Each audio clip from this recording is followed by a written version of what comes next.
Rama crystal one प्रोजेक्टमध्ये आपण आलेलो आहोत. मोशीमध्ये लोकेटेड आहे प्रोजेक्ट. या साईडला लिव्हिंग दिलेलं आहे. लिव्हिंगनंतर या साईडला टेरेस दिलेला आहे.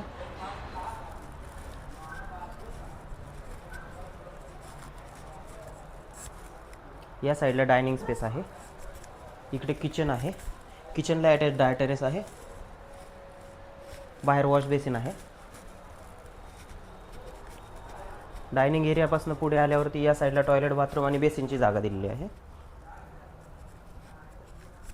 या साईडला बेडरूम दिलेला आहे. बेडरूमला फुल साईज विंडो असतील. इकडे मास्टर बेडरूम आहे. मास्टर बेडरूमला अटॅच एक स्टँडिंग बाल्कनी आहे. या साईडला टॉयलेट, बाथरूम आहे. रामा क्रिस्टल वन प्रोजेक्टला साईट व्हिजिट करण्यासाठी 8668508234 या नंबरवरती संपर्क करा. धन्यवाद.